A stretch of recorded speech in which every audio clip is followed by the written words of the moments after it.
ঘুম থেকে উঠে মানে লিটারেলি জোর করে টেনে তুলে চা খেতে যাওয়া, আর চা খেয়ে কোনো রকমের রেডি হয়ে চলে গেলাম ভান্ডারা দেখতে। এখানে খুব নয়েজ ছিল, কিন্তু সত্যি জায়গাটা দারুণ। শ্মশান থেকে একটু দূরে জায়গাটা ছিল। আমরা এখানে ভান্ডারা অ্যারেঞ্জ করি, শুধু আমরাই নয়, অনেকে এখানে অ্যারেঞ্জ করেছিল। আমি এমনটা কোনো দিনও দেখিনি। সত্যি বলতে এত ভালো লাগছিল, তোমরা যারা যাওনি তারা বুঝতে পারবে না।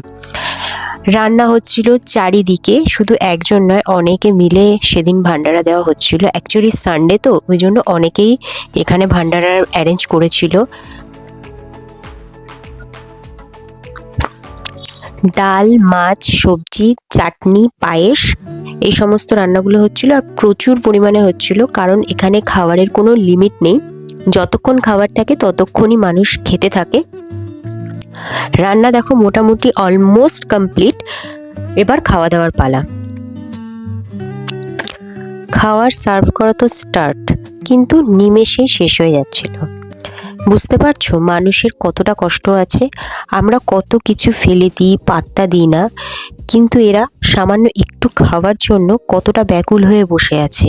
এরা শুধু খাচ্ছে না, বাড়ির জন্য নিয়ে যাচ্ছে, যাতে বাড়ির লোকের মুখে একটু হাসি ফোটাতে পারে। সত্যি বলতে এদের খাবার সার্ভ করতে পেরে আমার নিজেরই খুব ভালো লাগছে। অনেক মানুষ আমাকে গালে হাত দিয়ে, মাথায় হাত দিয়ে আশীর্বাদ করেছে, আর খাবার সার্ভ করতে গিয়ে আমি ঘেমে পুরো স্নান করে গেছিলাম। বুঝতে পেরেছো? এটা দেখে সত্যি মনে হয় আমরা অনেক ভালো আছি। যেটা নেই সেটা নেই ভেবে কষ্ট না পেয়ে যেটা আছে সেটাতেই খুশি থাকার চেষ্টা করা উচিত।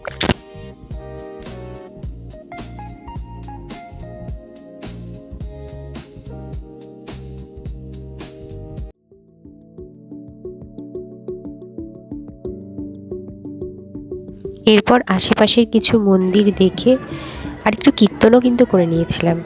তারপর মায়ের কাছে আবার রওনা হওয়া।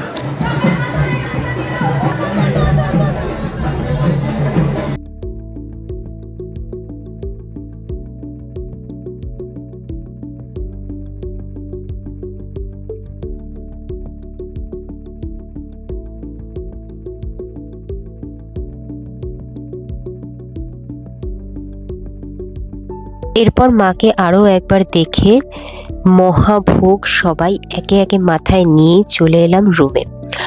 আর তারপরেই সেটা ভাগ করে সবাই মিলে খাওয়া। সত্যি ভোগের টেস্টটা জাস্ট অসাম অসাম অসাম, মানে ভাষায় এটা প্রকাশ করা যাবে না।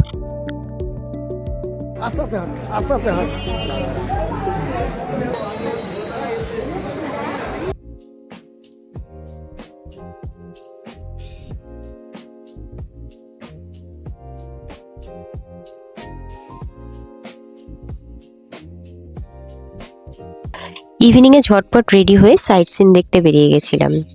কত সুন্দর সুন্দর মন্দির, কি আর বলবো। ভারত সেবাশ্রম, মুন্ড মালিতলা মায়ের মন্দির, ছোট বাবার আশ্রম,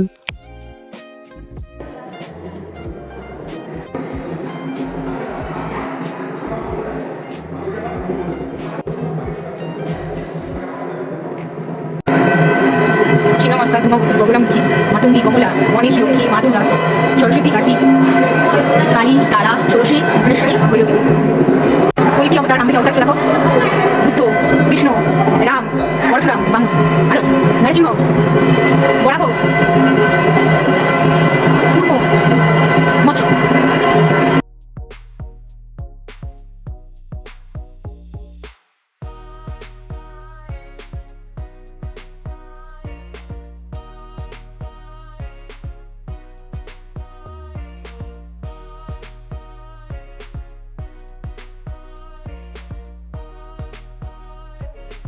এরপর কিছু কেনাকাটি ছিল, যেমন একটা ফটো কিনতে গিয়ে জাস্ট পাগল হয়ে গেছিল আমার মাসি। সারা দোকান খুঁজে খুঁজে লাস্ট হয়ে একটা ফটো পছন্দ হয়েছিল, থ্যাংক গড। তারপরে রুমে এসে মুড়ি চানাচুর মাখা আর গান আর নাচ, তোমরা ভিডিওতে দেখতে পাবে কিরকম, মানে কিরকম টাইপের গান হচ্ছিল, সেগুলো তোমরা দেখতে পাবে।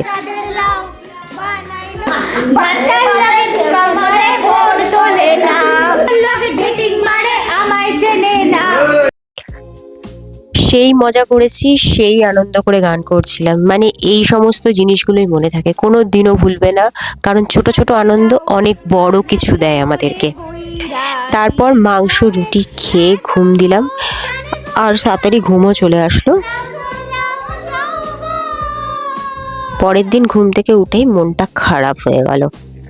আমি জানলার সামনে হা করে বসেছিলাম, ইস আবার কবে আসতে পারবো, কারণ এই দিনটাই ছিল তারাপীঠে আমাদের শেষ দিন। সকাল সকাল রেডি হয়ে আরও একবার মাকে দেখতে চলে গেলাম, কারণ আবার কবে আসতে পারবো তার তো কোনো ঠিক নেই। অনেক ফটো ভিডিও করে লাঞ্চ করে রুমে এসে ঝটপট রেডি হয়েছিলাম, কারণ ট্রেনের টাইম হয়ে গেছিলো। একটা উড়ন্ত কাকুকে বুকিং করে আমরা পৌঁছে গেছিলাম ট্রেনে উদ্দেশ্যে। কারণ কাকুটা যদি এরকম জোরে না চালাতো না, আর ওরকমভাবে ঋত্বিক রোশনের মতো যদি না চালাতো, তাহলে কখনোই আমরা গিয়ে ওখানে পৌঁছাতাম না, এটা মনে রাখো। তারপর লাস্টে আমি কাকুকে বলতে বাধ্য হয়েছিলাম, কাকু তুমি কত সুন্দর গাড়ি চালাও, ভাগ্যিস তুমি চালিয়েছিলে, তাই আমরা পৌঁছাতে পেরেছি টাইম মতো। মা তারা এক্সপ্রেস গাড়ি ছিল, দৌড়াতে গিয়ে ট্রেনের মধ্যে উঠি। ফাইনালি তারাপীঠ জার্নি শেষ, এখন বাড়ি যাচ্ছি। মা তারা এক্সপ্রেস দাঁড়িয়ে আছে, ট্রেনে উঠে গেলেই চলে যাব নৈহাটি। তো কেমন হয়েছে জার্নি সেটা পরে বলছি, আগে ট্রেনে উঠে।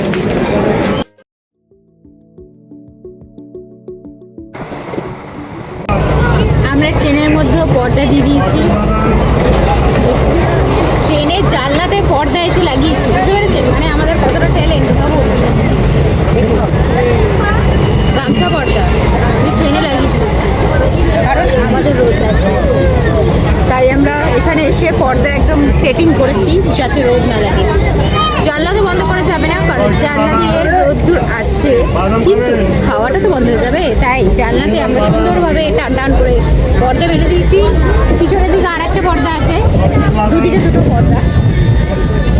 এগুলো হচ্ছে ট্যালেন্ট, আপনাদেরও বুদ্ধিটা দিয়ে দিলাম, কাজে লাগাবেন। ট্রেনে প্রচুর হই হই করতে করতে অ্যাট লাস্ট নৈহাটি চলেই এলো, সেখান থেকে ট্রেন ধরে বাড়ি। সত্যি বলতে এই ট্রিপটা ছোট হলেও অনেকটা আনন্দ দিয়েছে। সবাই মিলে একসাথে হওয়া, হই হুল্লোড়, খাওয়া দাওয়া, মজা করতে করতে কখন যে টাইমটা কেটে গেল বুঝতেই পারলাম না। ব্লগটা একটু বড় হয়ে গেল, তোমরা ধৈর্য ধরে প্লিজ দেখো, ভালো লাগলে অবশ্যই লাইক শেয়ার করে আমার পাশে থেকো। আবার একটা নতুন ব্লগ নিয়ে খুব তাড়াতাড়ি আসছি, ততক্ষণ অবধি টাটা। হয়ে গেল।